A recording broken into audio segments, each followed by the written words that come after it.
Hello students, welcome to Chaturvedi classes. आज हम लोग पढ़ेंगे हमारी क्लास 10th का चैप्टर पॉलिनोमियल। ये आपके एनसीईआरटी और एमपी बोर्ड की बुक में चैप्टर 2 है। सबसे पहले आप लोगों को पॉलिनोमियल तो याद ही होगा, आपने क्लास 9th में भी पढ़ा था। तो पॉलिनोमियल के बारे में मैं जल्दी से थोड़ा सा आपको इंट्रोडक्शन दे देती हूँ। वैसे आपका पढ़ा हुआ है, आपको ध्यान होगा कि जब कभी हम वेरिएबल्स एक्स वाई जेड, ये वेरिएबल्स और कांस्टेंट 1 2 3 एंड सो ऑन, ये जो अपने कांस्टेंट्स हैं, इनमें कोई अलजेब्रिक एक्सप्रेशन लिखते हैं। जैसे कि अगर हमने लिखा x + 1 या x² + 2x - 3 या केवल x लिखा या केवल कांस्टेंट लिखा, तो ये जितने भी अलजेब्रिक एक्सप्रेशंस होते हैं इन सभी को हम पॉलिनोमियल कहते हैं। पॉलिनोमियल की प्रॉपर्टी तो आप लोगों को याद है ना कि पॉलिनोमियल की प्रॉपर्टी क्या थी कि हर एक अलजेब्रिक एक्सप्रेशन को हम पॉलिनोमियल नहीं कह सकते। पॉलिनोमियल के लिए ये ज़रूरी रहता है कि हमारा जो वेरिएबल है उसकी पार जो है वो होल नंबर में होनी चाहिए, ना कभी वो नेगेटिव होनी चाहिए, ना ही वो फ्रैक्शन में होनी चाहिए। फॉर एग्ज़ाम्पल कि अगर हम एक अलजेब्रिक एक्सप्रेशन इस टाइप से लिखते हैं कि x² + 2/x + 3, तो क्या बेटा ये पॉलिनोमियल होगा? देखो, इसमें डिनोमिनेटर में x है, डिनोमिनेटर में x है, इसका मतलब क्या हो गया कि इसकी पावर नेगेटिव है, ये मीन्स होल नंबर नहीं है। तो क्योंकि यहाँ पर x आ गया तो क्या हम इसको पॉलिनोमियल कंसीडर करेंगे? नहीं करेंगे। सिमिलरली अगर हमने कहा कि x की पावर 3/2 + 2x + 3 है, तो क्या ये पॉलिनोमियल होगी बेटा?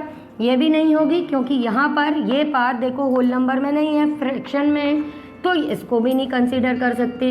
इसी तरह से आपको कहीं पे ऐसा भी लिखा हुआ मिल सकता है कि x + 2√x + 3, तो आप इसको भी पॉलिनोमियल सपोज करोगे?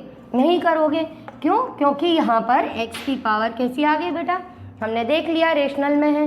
तो इस तरह से आपने पॉलिनोमियल के बारे में पहले से पढ़ा हुआ है कि पॉलिनोमियल हम उन अलजेब्रिक एक्सप्रेशंस को कहते हैं जिनमें अपने वेरिएबल्स की जो पार्ट्स होती हैं वो होल नंबर्स में होती हैं। तो ये तो बेटा हमारा पहले का पढ़ा हुआ था, जिसको हमने आगे कंटिन्यू करना है।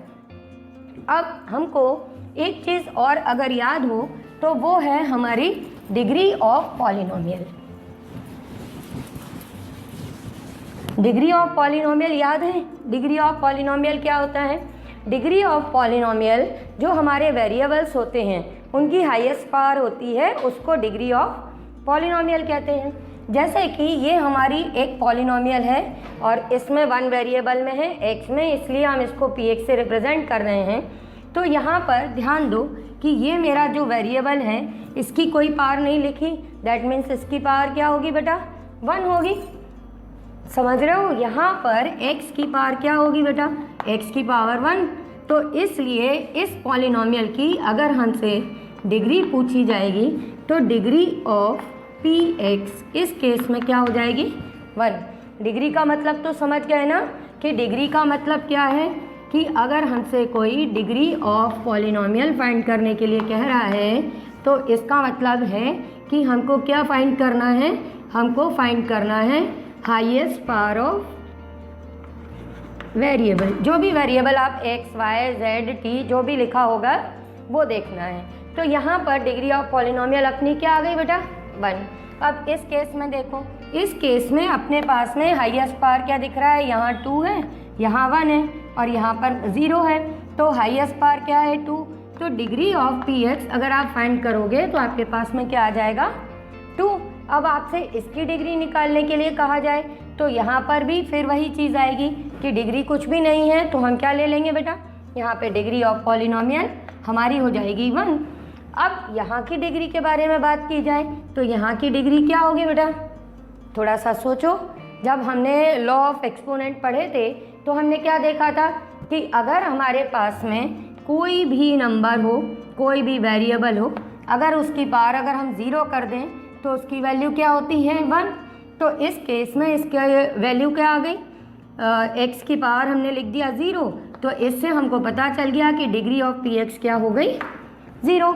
इसी तरह से अगर हम एक और पॉलिनोमियल कंसीडर कर लें कि जिसमें अगर ऐसे अगर लिखा हुआ हो x square plus 3x³ plus 4x minus 3 कुछ भी लिखा हो और आपसे इसमें डिग्री निकालने के लिए कहा जाए तो भी आपको क्या करना है, जितनी भी जगह वेरिएबल हैं उनकी सभी की डिग्री मतलब पार्ट्स को कंपेयर करना।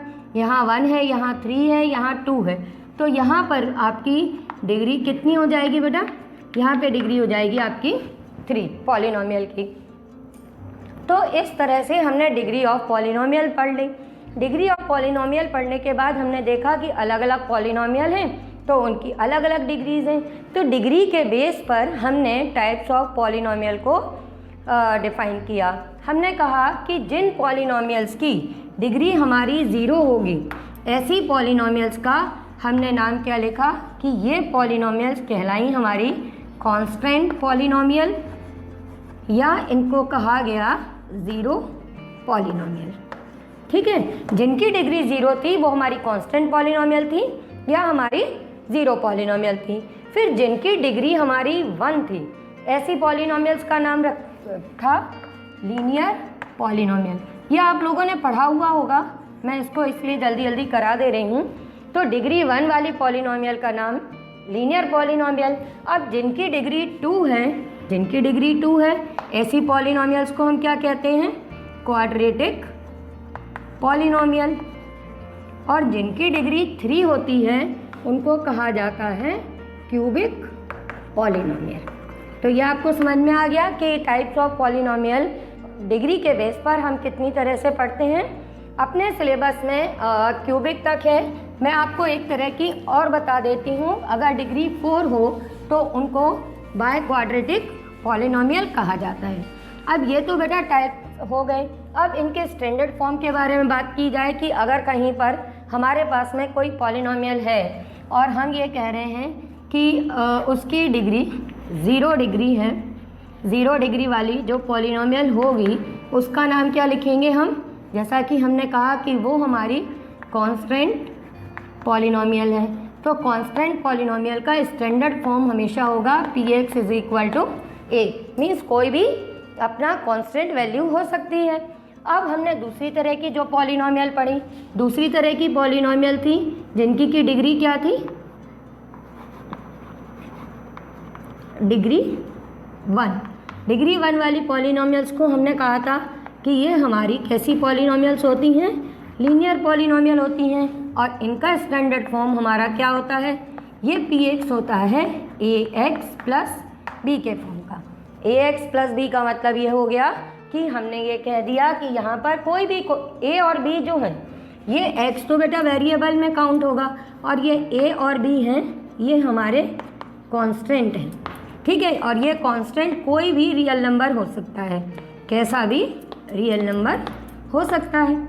ठीक है, अब इसके बाद में हमने नेक्स्ट पॉलिनोमियल पढ़ा था कि जिनकी डिग्री हमारी 2 थी। अब डिग्री जिनकी 2 थी ऐसी पॉलिनोमियल्स का नाम हमने क्या पढ़ा, ऐसी पॉलिनोमियल्स को हमने कहा कि ये थी हमारी क्वाड्रेटिक पॉलिनोमियल। क्वाड्रेटिक पॉलिनोमियल का स्टैंडर्ड फॉर्म होता है ax² + bx + c।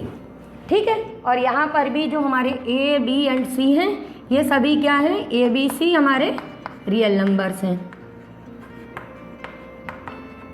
अब आता है कि डिग्री 3 वाली, तो जो डिग्री 3 वाली हमारी पॉलिनोमियल्स थी वो पॉलिनोमियल्स, उनका नाम हमने देखा था कि उनका नाम क्या था, क्यूबिक पॉलिनोमियल।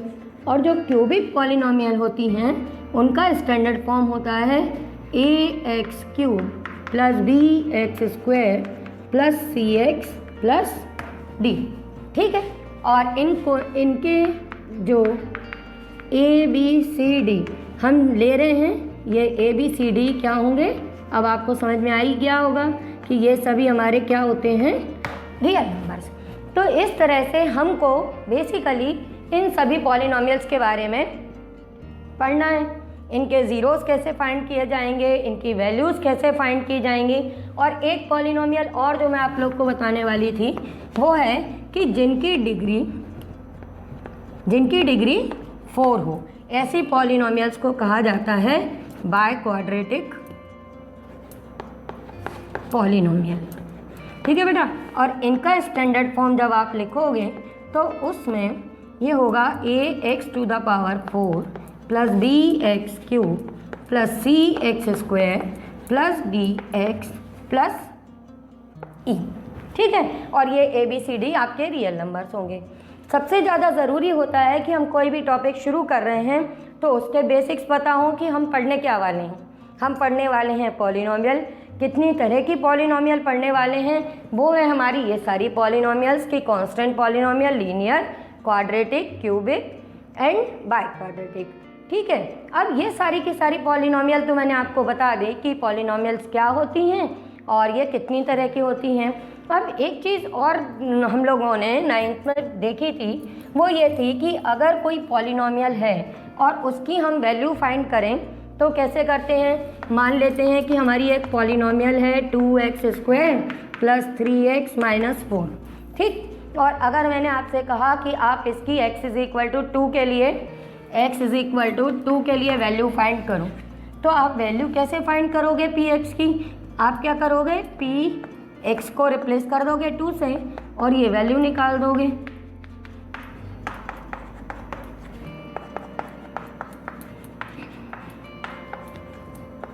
ठीक है बेटा, तो ये आपका हो जाएगा 8 प्लस 6 14 माइनस 4 10। तो ये हमने जब इस तरह से फाइंड किया तो इसको क्या कहा बेटा, वैल्यू ऑफ अ पॉलिनोमियल। तो ये जो चीज़ है वैल्यू ऑफ अ पॉलिनोमियल, वो एक्चुअल में है क्या। तो ये वैल्यू ऑफ अ पॉलिनोमियल ये हमारे पास में, इसका मतलब ये है कि ये हम कभी भी फाइंड करना चाहें तो हम x की जगह पर ये वैल्यू रख देंगे और इसको निकाल देंगे। अब ये इस वक्त हमने क्यों पढ़ा, वो हमने इसलिए पढ़ा है क्योंकि हमको आगे जो अगला टॉपिक पढ़ना है वो है ज़ीरोज़ ऑफ अ पॉलिनोमियल।